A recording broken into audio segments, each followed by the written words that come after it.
que si A es verdadera y B es verdadera, entonces el resultado es verdadero, ¿no? Como pasa con la nieve es blanca si la nieve es blanca.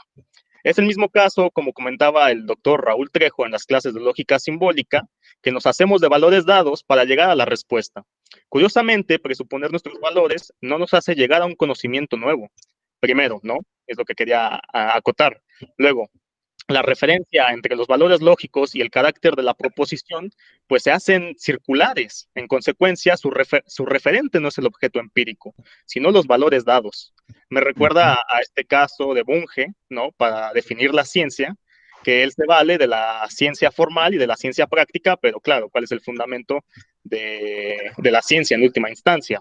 ¿No? Pues es esta analogía que otros autores como Porfirio Miranda ya han escrito que, que dice, pues los malos diccionarios que definen conejo como véase liebre y liebre véase conejo, pues es más bien, pasa lo mismo en las funciones, ¿no? Es verdadero para todos los que sean referentes, claro, pero pues defíneme qué es lo verdadero o a qué se refiere realmente este concepto verdadero, porque nos valemos de las proposiciones y de nuestros estudios a una serie de objetos dados que presuponemos a partir de eh, cosas que nos parecen obvias, ¿no? Pero, pero bueno, ya pues después de lo dicho, pues sí es más bien una observación, ¿no? Pero si pudiera defender el término verdadero o verdad, porque si no, ¿qué sentido tiene exponer el concepto verdad, ¿no? Que se sostiene indefinible o tácitamente, e incluso peor, que sea interpretada esta teoría más bien como una teoría del conocimiento tautológica.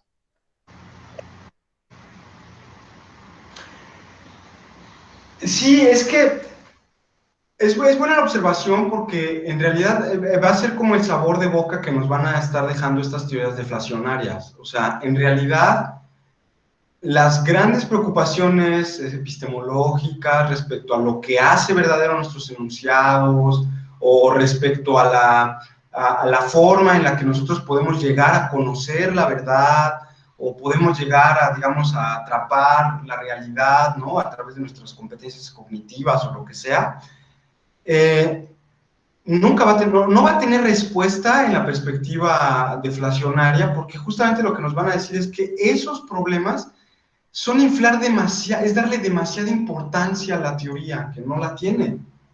O sea, es darle una importancia a una teoría sobre la verdad que en realidad nos trae más problemas, presuponer todo eso de que cómo conocemos y de que simplemente aceptar que, por ejemplo, la verdad se juega en un terreno puramente de lenguaje y que la única manera que podemos definir la verdad es como la propone Tarski, ¿no?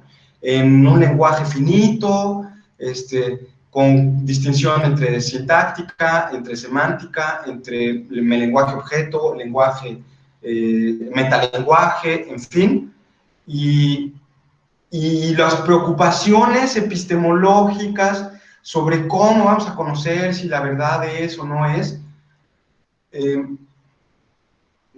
pues no tienen significado, no tienen sentido esas preguntas, ¿no?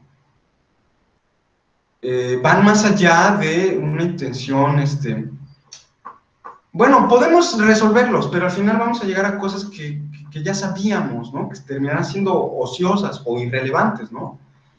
Entonces sí, ese es un poco lo que nos va a venir con un poco este sabor de boca, porque ¿cómo vamos a decir que el esquema T define toda la verdad en términos materiales? O sea, que define completamente lo que es la verdad para todos los enunciados verdaderos que hay, de forma finita, ¿no? Lo dice ahí, pues, y no apela a los sentidos, no apela a la experiencia, no apela a nuestro conocimiento, sino apela a una distinción entre lenguaje-objeto y lenguaje, perdón, de segundo nivel, ¿no? O metalenguaje, o de primer orden, ¿no?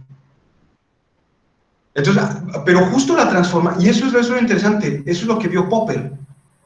O sea, justo esta visión de que la verdad se juega en el terreno semántico es la puerta promisoria a resolver el problema de la verdad que aparecía en Aristóteles o que estaba en Platón y que no se había podido resolver, porque esa es un poco como la idea que tiene Popper, ¿no?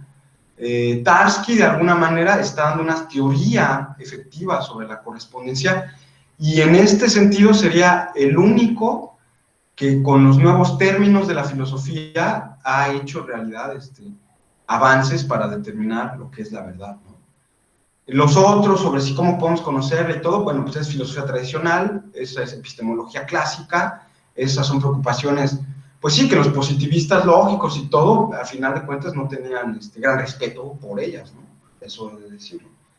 Entonces, muy bien. Aquí tengo algunos otros comentarios, dice el doctor Trejo, una noción básica y elemental de la semiótica consiste en que ésta se compone de sintaxis, semántica y pragmática. La primera se define como la relación de los signos con sus referentes. Efectivamente, es la idea de Tarski, ¿no? También. Y la tercera de la relación con los signos con los actos del hombre, ¿no? Ah, no, perdón. La primera se define con la relación entre los signos entre sí, ¿no? Que sería la sintaxis, efectivamente. La segunda, que es la semántica, la relación de los signos con sus referentes. Eso es un poco lo que dice Tarski, ¿no? Y la tercera, la relación de los signos con los actos del hombre, ¿no? Muy bien. Gracias, doctor, por esta apreciación. Luego dice, hay un propósito de criticar o superar la noción sintáctica del valor de verdad que se plantea en la lógica formal. Bueno, hay un propósito, sí, y el propósito es justamente evitar caer en las paradojas del mentiroso. Es decir, hacer de la verdad una noción semántica de segundo orden, semántica en el metalenguaje, en el nivel del metalenguaje, porque ahí ella determina, ¿no?, los significados, ¿no? Es ahí donde se determina el significado de la verdad, ¿no? Ahí juega un papel semántico, pero al mismo tiempo la verdad en el metalenguaje juega un papel sintáctico, porque nos dice cómo se van a relacionar los enunciados o los símbolos del lenguaje español para que sean verdaderos.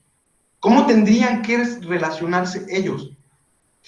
Pero ¿por qué saca la noción de verdad de la definición en el lenguaje natural y lo lleva al lenguaje, vamos a decirlo así, formal, ¿no? La definición de verdad, porque la saca del lenguaje natural y la pone en el lenguaje formal.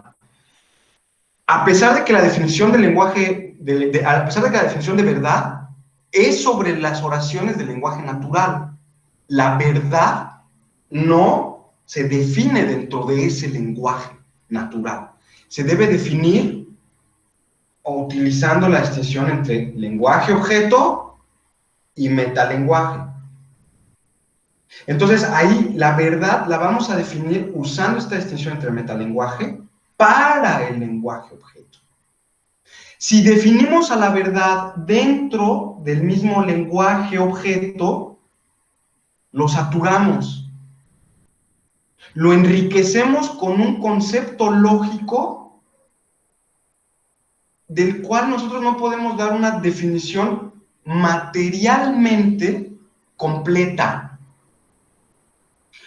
¿Cuáles y cuántos y quiénes y todos los enunciados verdaderos del español?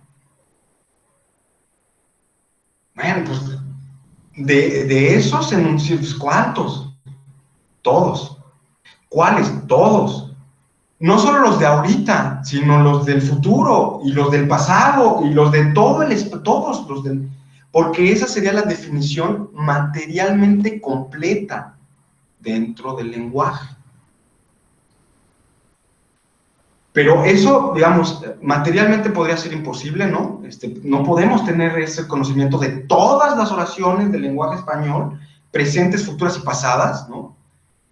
Pero al mismo tiempo, si definimos el lenguaje en el mismo español o en el mismo inglés o en el mismo lenguaje natural, ¿no?, sin apelar al lenguaje formal, podemos caer en las paradojas del mentiroso, en la autorreferencialidad del lenguaje, que enunciados del tipo, todo lo que digo es falso, pueda yo decir es verdadero. El enunciado, ¿no? El enunciado, todo lo que digo es falso. Pero entonces ese es verdadero, definido dentro del propio lenguaje, ¿no? Se refiere al enunciado, pero no sé si pueden ver ahí ya como un poco con más claridad. Si todo lo que digo es falso y eso es verdadero, entonces fíjense cómo suena, ¿no? Y qué contradictorio es. Es verdadero que es falso lo que digo.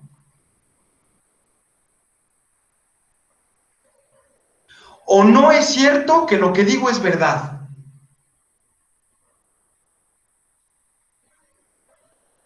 Y entonces ahí aparecen estas paradojas sobre la autorreferencialidad. Esta es una de ellas. Hay varias paradojas del mentiroso, ¿no? Digamos, esta es una de ellas, ¿no? Pero de alguna manera lo que nos señalan es la autorreferencialidad del lenguaje a la hora de definir, y se cometería una circularidad, una idea, digamos, que nos lleva a esta del mentiroso, en fin, ¿no? De que el lenguaje, fíjense, ¿no? Aquí no estoy haciendo distinción entre el uso de las palabras y la mención, entre los dos niveles. Porque en el lado izquierdo de mi chat estoy haciendo uso de las palabras. Ahí uso las palabras para referirme a una cosa, ¿no? En el lenguaje normal, en la referencia directa que digamos, ¿no? Bueno, no referencia directa, pero el sentido ordinario. Mientras que en el es verdadero, me estoy refiriendo a la oración, a las palabras, al enunciado. Ahí ya estoy mencionando. Ya estoy usando el lenguaje ya no para hablar, para denotar, para referir, sino para hablar o para mencionar palabras, para hablar del lenguaje, ya no para hablar de la referencia, no sé si me explico, ¿no? Ahí ya como que eso es un poco lo que se vería en esta necesidad de tener que de definir la verdad fuera del lenguaje natural español y recurrir a un lenguaje finito con estas características. No saturado, es decir, limitado o finito en términos de expresiones. Ciertamente formalizado, o de alguna manera formalizado, que nos pueda decir qué cuenta como un enunciado, como una oración, y qué no cuenta como una oración, ¿no? Eso al menos tendría que tener cierto nivel de formalización. Y que la idea de verdadero no aparezca dentro de ese lenguaje. Si se cumple eso, podemos definir para cualquier lenguaje natural, con un lenguaje simbólico, la noción de verdad. Y esa es como la gran, pues sí, el gran leitmotiv, ¿no? No sé cómo decirlo, que lleva a Tarski a plantear a la verdad como una cuestión semántica en el primer nivel del lenguaje, ¿no? Sí, tiene que ver con el significado, pero sintáctica en el sentido en el metalenguaje, en el sentido en el que ella me dice cómo deben de operar los símbolos en el lenguaje de orden cero, ¿no? Que digamos, ¿no? O el lenguaje natural. Entonces, esa sería más o menos así como lo planteo, ¿no? En esta visión, ¿no? Adelante, adelante, gracias, loco. Sí, adelante. Sí, nada más para confirmar, a ver si estoy entendiendo. Diría algo parecido, Tarski, a la cuestión de que este tema de los elementos de lógica formal, las denominadas tablas de verdad, que creo es el primer referente que habría que tomar, y ya nos completaste tú anteriormente el concepto de función, concepto, etcétera. Pero estaría diciendo de otra manera, Tarski, que estas tablas de verdad y estas nociones de lógica que se plantean en el Tractatus y ya luego se estructuran, la noción de verdad que hay allí en eso es limitado. No sé si sería, decir, ¿sabes qué? Si esto tiene limitaciones, no es la neta del planeta, sirve para esto y hasta allí queda Hay otras cosas todavía más allá y hay que ir del valor de verdad en el orden sintáctico de las tablas de verdad, implicaciones, dobles implicaciones, etcétera, hay que ir a otro apartado, porque eso, aunque es muy formal y muy limitado, es muy formal y muy definido, también es limitado, y la vida, pues, son más cosas, ¿no? No sé si estoy entendiendo bien. Sí, justamente. De hecho, el propio Tarski lo dice, él no va a dar una definición general de verdad. Él va a dar una definición de verdad para lenguajes formales. Porque no se puede dar una definición de verdad ni siquiera para un lenguaje natural tan saturado como el español, o el inglés, o el polaco, o el alemán, que eran los que él hablaba, ¿no? En ese nivel no se puede definir la verdad. Esa es la tesis negativa. No podemos definir la verdad en el lenguaje natural. Solo podemos definir la verdad en un dominio muy restringido del lenguaje simbólico, en el lenguaje formal. Y este lenguaje tiene que tener ciertas características, ¿no? Esta distinción entre lenguaje objeto, lenguaje no sé qué, ¿no? Lenguaje objeto, metalenguaje, que cuenta como oración, que no cuenta como oración y que no tenga la idea de verdadero adentro. Y en eso, en ese cachito, se define la verdad. Pero, sí, pero como es un lenguaje, como es una herramienta, vamos a decirlo así, formal, que se puede aplicar a cualquier lenguaje natural, uno podría utilizar el esquema T para cualquier clase de enunciados, de cualquier idioma. Entonces sí, ojo, pero pensando que la verdad se juega en el terreno de los enunciados, de las expresiones del lenguaje, etcétera, ¿no? No pensando en la idea de la epistemología, de la verdad, no, eso, la verdad se juega en el terreno de los enunciados, de la semántica, ¿no? Entonces sí, ahí en ese sentido sí sería como una visión limitada de la verdad, porque solo se refiere a esta visión respecto a los lenguajes simbólicos y naturales, ¿no? Sí, solo. O sea, la verdad solo para los lenguajes naturales o simbólicos, ¿no? Y bueno, otra pregunta. ¿Estableces la oposición o nos has venido hablando quizás como oposición entre el lenguaje natural y el lenguaje formal?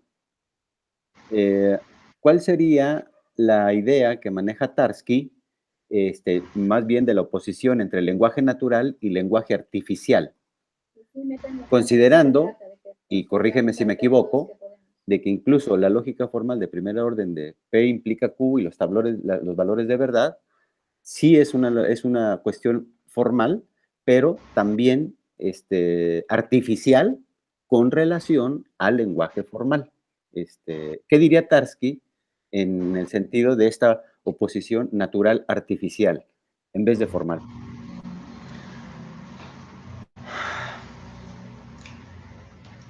En realidad, Tarski no suele hablar mucho del lenguaje natural o del lenguaje formal. En realidad, él utiliza expresiones del tipo, por ejemplo, lenguaje objeto y metalenguaje. O lenguaje de nivel 0 y lenguaje de nivel 1, ¿no?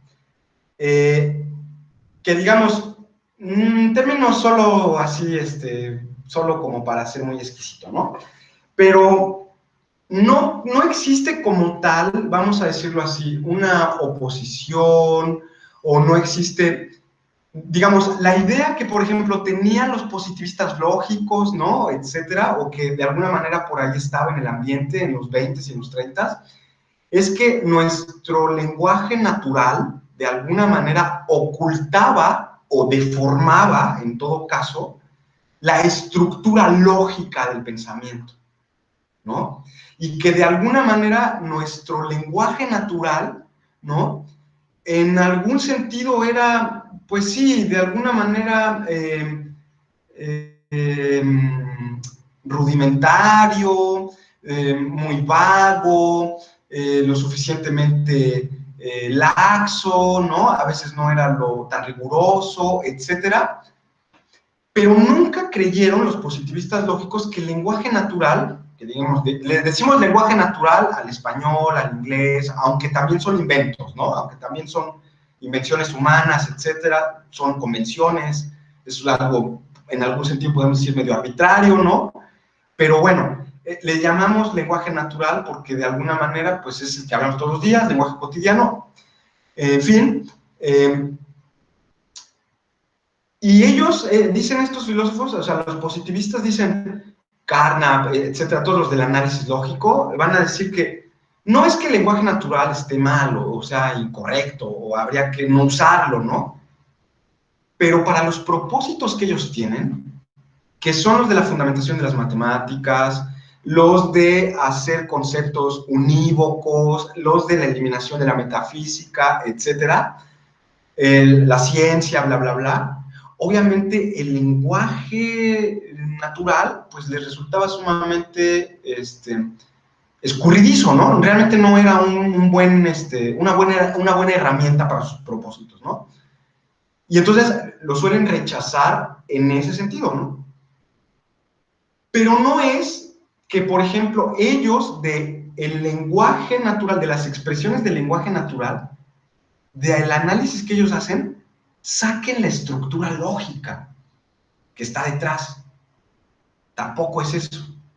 El análisis lógico no es poner un enunciado y sacar la estructura lógica que está detrás.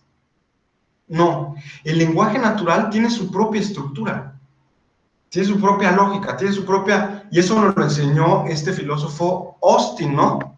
John Austin, con la idea del lenguaje ordinario, ¿no? Hay una lógica del lenguaje cotidiano ordinario y esa lógica no es mejor, ni peor, ni superior, ni inferior a la de la lógica. Este es un lenguaje del ordinario, de las acciones, los actos de habla, ¿no? Entonces ahí ya, por ejemplo, la visión ya no es tan semántica, tan sintáctica, tan logicona, sino más bien pragmática, ¿no? Los actos de habla, en fin, y toda esa onda. Bueno, pero ahí está, digamos, esa idea de que el lenguaje natural, ¿no? De alguna manera, ¿no? El lenguaje natural omite la lógica del pensamiento, lo oculta. Pero esa visión es positivista, esa visión la tiene Tarski. De hecho, lo que Tarski nos está ofreciendo es una definición para los lenguajes naturales. Si tú quieres saber qué es la verdad en español o en inglés, recurre al lenguaje formal. Ahí nos van a dar la definición de lo que es verdad.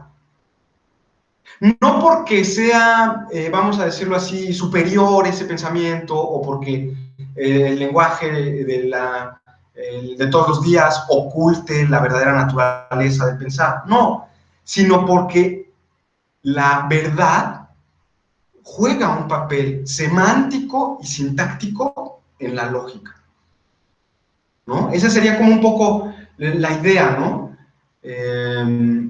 No tanto como una oposición, ¿no? De decir, no, como por ejemplo si lo piensa Carnap, el lenguaje natural no sirve para la filosofía, lo peor que puede pasar. O Ramsey, ¿no? Se confundieron con el lenguaje natural, no supieron cómo funcionaba, pero Tarski más bien va a decir, no, este lenguaje formal nos permite dotar de significado al lenguaje natural, ¿no? Y claro, le llama lenguaje artificial o lenguaje de orden 1 porque ese sí es construido, o sea, es un lenguaje finito, con oraciones finitas, ¿no? Cerrado, no abierto, sino ya cerrado. Y eso, digamos que es difícil encontrarlo en los lenguajes, ¿no? De alguna manera el español es un lenguaje abierto, saturado, rico, ¿no? O sea, de 28 caracteres podemos hacer potencialmente infinitas proposiciones o enunciados, ¿no? Mientras que el lenguaje que nos propone Tarski es de, bueno, 15 caracteres y nos hace tantas, 50, ¿no? O 100 teoremas, y ya. Ese es el lenguaje, ¿no? Del que vamos a hablar.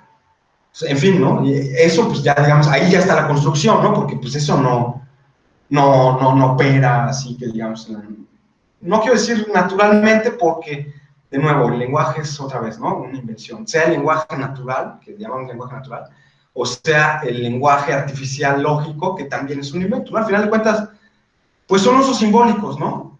Pero bueno, no sé si con eso, Doc, he más o menos así solventado algo de tu inquietud, ¿no? ¿Cómo podría pensarlo así Tarski, ¿no? Claro, lo que a él le interesa es el lenguaje formal. Obviamente, pues, está haciendo matemáticas, pero su definición de verdad se ocupa para los lenguajes naturales, o para un lenguaje dado, el lenguaje L, dado, ¿no? Se aplica.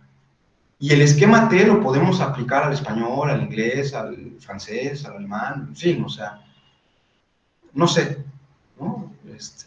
Claro, ya él lo utilizará para matemáticas y para su cuestión así ya más de, sobre todo Lukasiewicz, ¿no? Que fue uno de sus discípulos, Lukasiewicz, ¿no? Van a utilizar ya más esta distinción. Pero bueno, no sé si he logrado clarificar, creo que sí, ¿no? Gracias. Pues, no sé, ya estamos, ahora sí les pido disculpa porque pensé que iba a ser un poquito más, no sé, más rápido, ¿no? Llevamos bastante tiempito ahora. Yo sé que a veces es pesado estar tanto tiempo en las mañanas sobre la computadora, en fin, pero les agradezco de nuevo su disposición para esta sesión del taller y quisiera avisarles una cosa. La siguiente semana no voy a poder estar, tengo una cita médica y entonces no voy a poder estar temprano en la mañana, ¿no? Pero eso no quita que va a seguir la sesión, ¿no? Ya, digamos, voy a recorrer esa sesión y entonces se pasa la siguiente semana el tema, que el siguiente tema nos toca la teoría minimalista de la verdad. Ya por ahí dejé el temario, pero no sé si ya lo tienen ustedes. Yo lo dejé ya en informes escolares y todo. Teoría minimalista de la verdad, de un filósofo norteamericano llamado Paul Horwich. Vamos a leer un libro de él que se llama Truth, bueno, unas partecitas de él, Truth, Meaning and Reality.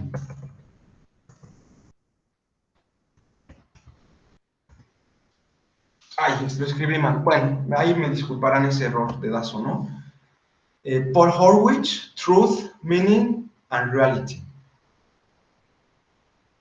Ya no vamos a ver las oraciones del lenguaje español.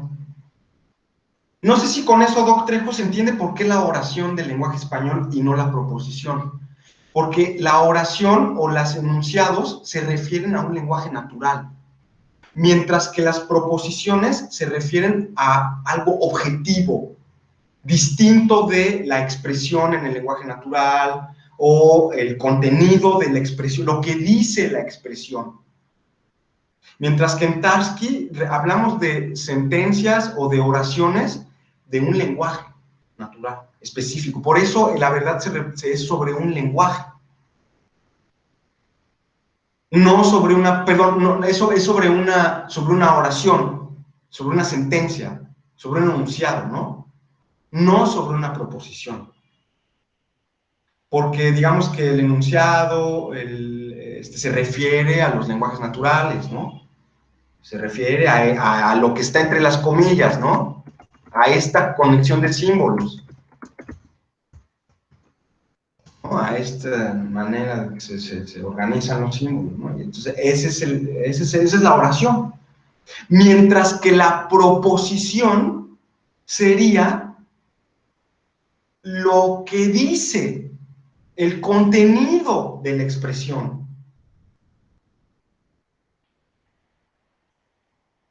¿no? Lo que se refiere. no la expresión misma, no las palabritas o así, ¿no? Los sonidos, las letras, los rayones, ¿no? Sino el contenido. Que, por ejemplo, digamos, en términos de oración, la nieve es blanca, es una oración diferente a the snow is white, ¿no? Digamos, en ese sentido son oraciones diferentes. Pero la proposición es la misma. Dicen lo mismo. El contenido de la expresión es el mismo, el de las dos. Y ahí es donde vamos a emplear la teoría minimalista de Horwich. La teoría de la verdad se aplica a proposiciones, no a expresiones, no al lenguaje, sino a proposiciones, ¿no? Entonces eso sería como, más o menos, ¿no? Yo creo que ya hay un poquito más para apuntalar la idea de por qué proposición no, por qué oración sí, por qué hablar de proferencia, por qué hablar de idea, por qué, ¿no? Digamos que tal vez esto lo podamos apuntalar un poquito más aquí, que ya quede claro, ¿no? Entonces, pues es eso ya, lo que, digamos, podría yo simplemente apuntar para la siguiente ocasión. Adelante, doctor, adelante, gracias. Sí, nada más, otra vez para ir apuntalando algunos otros detalles, de la manera más breve posible, hasta donde sea, se puede así. La relación con la teoría del significado, que me imagino que la teoría del significado está muy estrechamente relacionada con las teorías de la verdad, o no sé si esté suponiendo mal. Sí.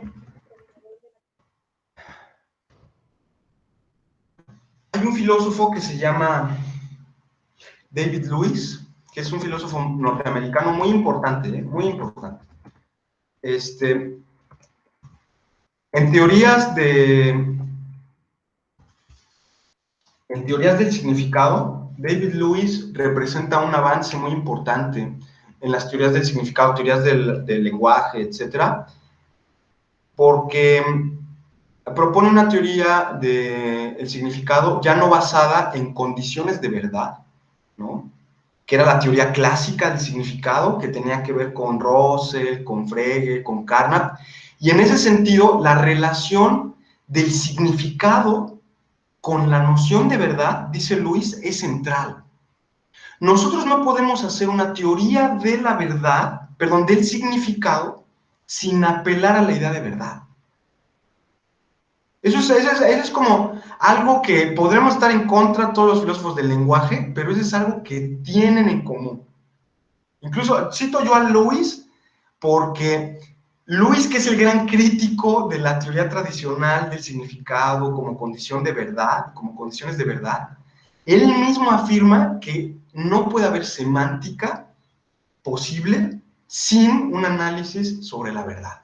O sea, eso, aun cuando él critique la idea de que la verdad dependa de las condiciones de significado o que tener conocimiento de lo que haría verdadero o falso a un enunciado determine su sentido o su significado, es decir, la tesis verificacionista, a pesar de que él es un crítico de eso, él reconoce que no podemos desligar la noción de verdad con la noción de significado. No solo es Lewis, yo cito a Lewis porque él es el crítico de la visión clásica. Lewis tiene un libro muy bonito que se llama Sobre la pluralidad de los mundos. Es un libro en el que Lewis propone una semántica de mundos posibles. Ya no hablemos de lógica formal, así tipo condiciones de verdad, sino hablemos de lógica formal, pero ahora modal, ¿no? De mundos posibles, ¿no? Entonces hablemos de posibilidad y todo. Bueno, es una locura su libro, es impresionante, está muy padre, ¿no? Realmente no lo he terminado porque es un libro muy complejo, ¿no? Pero es uno de los, vamos a decirlo así, filósofos norteamericanos incluso influyentes todavía, ¿no? Muy influyentes. Pero él lo tiene claro, y yo lo sigo en ese sentido. Al menos yo lo que, hasta donde conozco, la gran mayoría de las teorías semánticas que hay, recientes o viejas, o los que sean, tienen como tema central, o no central, pero tienen como tema a la verdad. Sí, eso es innegable, o sea, eso es, sí. Ya lo había dicho, ¿no? Michael David es un poco el que más va sobre eso, con su teoría de la verdad, su teoría referencialista de la verdad, o su teoría, sí, teoría de la referencia directa.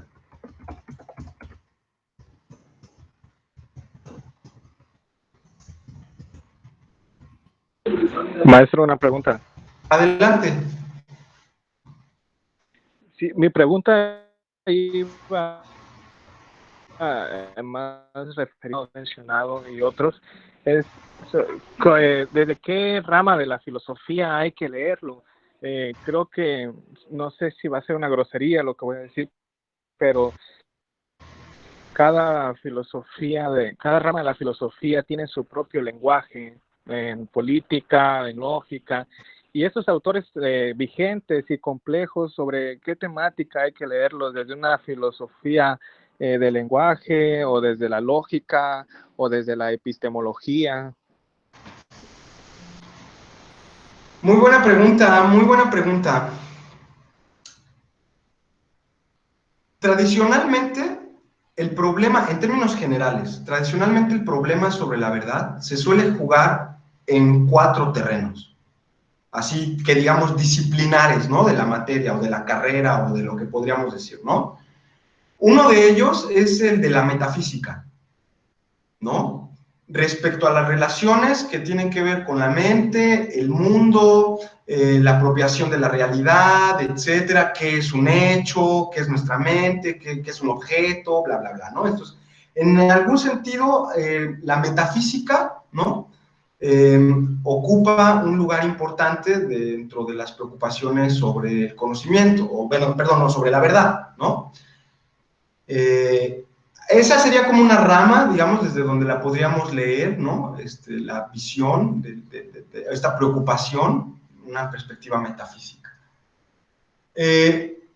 Además, ¿no? De si la verdad es una propiedad o es una relación, o sea, estamos tratando de definir una esencia, una naturaleza, etcétera, lo que sea. Entonces, ahí estamos tratando de definir algo. Está la metafísica, ¿no? Como de entrada. Luego también otro tema interesante es, por ejemplo, la epistemología clásica.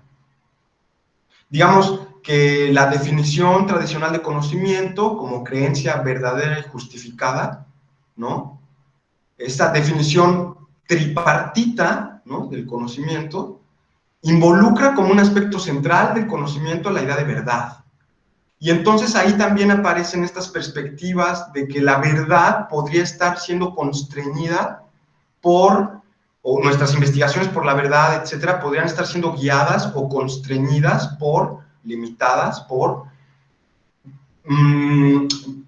pretensiones epistémicas, ¿no? Es decir, si la verdad de alguna forma en parte es epistémica. Y entonces, si eso es así, podemos entrar en un terreno en el que, bueno, podemos explorarlo desde la teoría de la verdad como correspondencia, como coherencia, el deflacionismo, etcétera, como perspectivas, vamos a decirlo así, epistemológicas, ¿no? Por decirlo de alguna manera, ¿no? En ese sentido. También está, y digamos ya más recientemente, la filosofía del lenguaje, la semántica particularmente, en estas visiones sobre la lógica, perdón, sobre la verdad, como unas de las grandes líneas que generan conocimiento sobre este problema de la verdad, ¿no? Si tú me preguntaras, bueno, ¿a qué rama yo de inmediato me preguntas, yo no sé nada de filosofía? Te digo semántica, filosofía del lenguaje, ¿no? O sea, esa es la rama de la que habla el problema sobre la verdad. De eso trata el problema sobre la verdad. Esa es la rama, ¿no?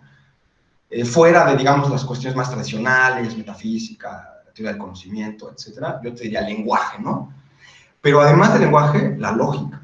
O asociado al lenguaje, ¿no? Junto con ese tándem, podríamos decir, ¿no? Lógica y lenguaje. que serían las materias, ¿no? Que de alguna manera podríamos decir, bueno, desde esta perspectiva se nos está planteando, ¿no? Ahora,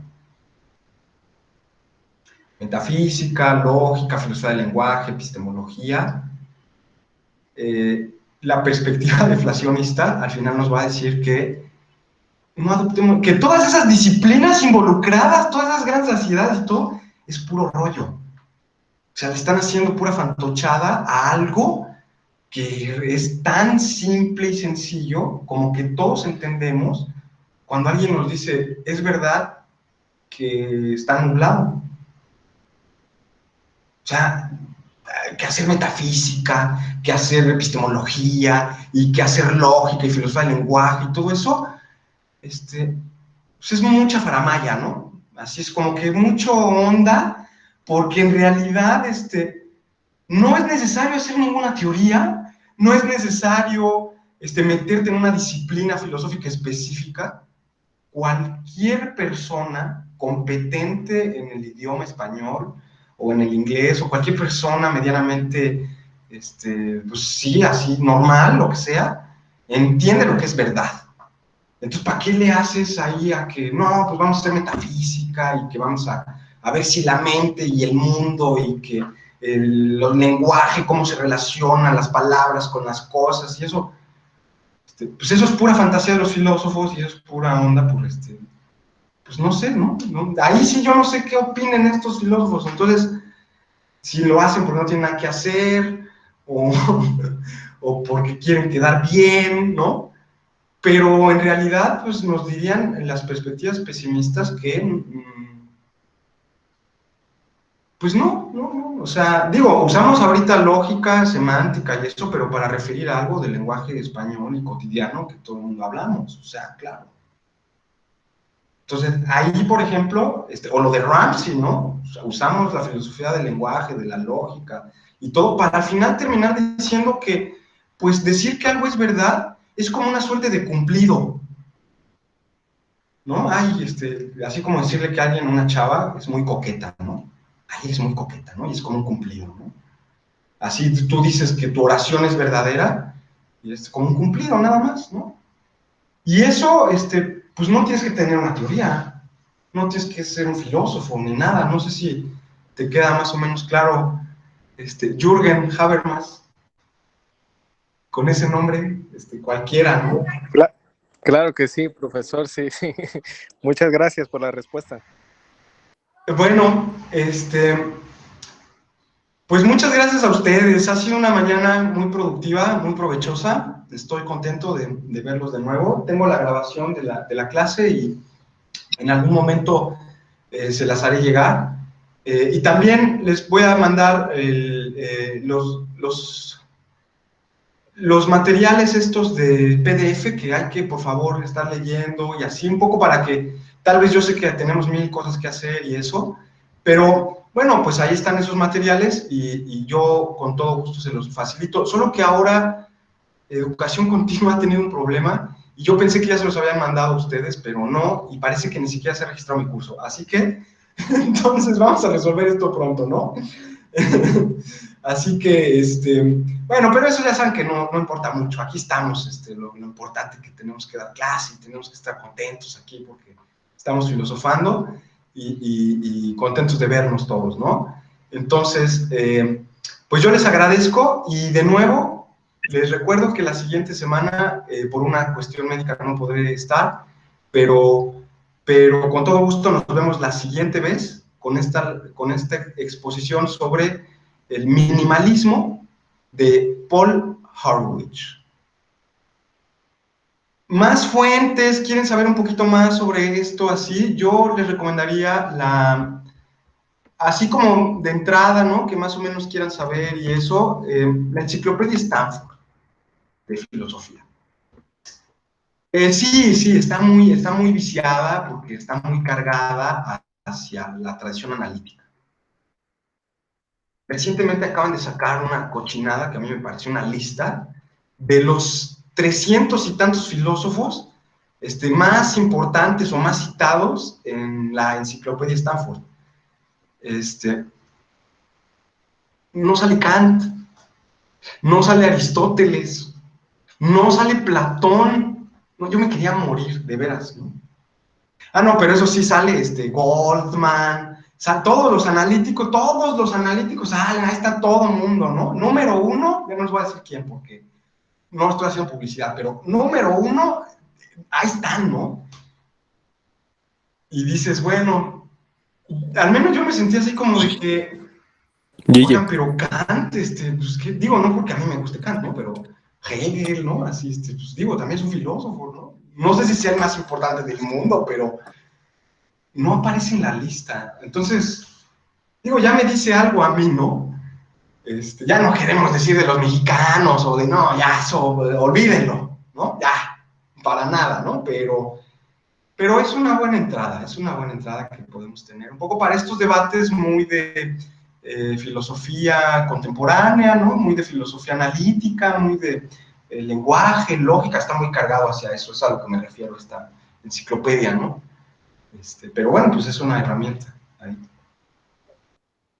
Prueba más contundente de que la neutralidad en ciencia o de la universalidad de los saberes no es cierto. No, doctor, cuando yo vi eso, yo voy a hacer mi enciclopedia de filosofía y vas a estar tú, va a estar Diana, va a estar mis compañeros docentes, mis compañeros alumnos. Así es. Si ellos hicieron eso, yo puedo hacer esto. Así es, doctor. Obviamente no les va a importar ni un cacahuate a ellos, ¿verdad? No. Bueno, ya un poco fuera, es algo que, por ejemplo, yo leí alguna vez en un momento que el doctor Hurtado se quejaba de sus colegas. Decía el doctor Hurtado, bueno, nuestros colegas aquí desviviéndose por conocer y por saber y por no sé qué, y cuando filosofía en Latinoamérica, en la enciclopedia Stanford, ni uno de ellos sale. Ni uno, ¿no? Ah, no, pero eso sí, estos están así entregados a la filosofía de estos, digo, ¿no? Entonces, sí, por ahí lo leí y me cayó muy simpático porque tiene razón el doctor Hurtado, ¿no? Sí, bueno, pues ya. Digo, también se hacen para vender. Peccata minuta. Pues sí. También se hacen para vender libros. Pero fuera de todo eso, revisen la enciclopedia Stanford, es una buena herramienta, ¿no? Entonces, pues muchas gracias. Yo estoy muy contento de veros a todos. Gracias, hay caras que no conozco, gente que está por ahí. Adelante con sus participaciones, con sus dudas, con sus comentarios, ¿no? Cosas que no entiendan, son bienvenidos. No es un curso solo para filósofos, no solo es para filósofos. Trato de que sea, sí, tiene sus complejidades, tiene sus cosas, pero trato de que sea para los interesados en general, ¿no? Así que, pues bienvenidos todos, ¿no? Y nos vemos la siguiente ocasión con el minimalismo de Paul Horwich en Truth, Meaning and Reality, ¿no? Les agradezco mucho, muchas gracias. Gracias. Gracias, maestro. Hasta luego. Gracias, maestro Francisco. Gracias, Fran. Hasta luego. Gracias, profe. Nos vemos. Ahí nos estamos viendo.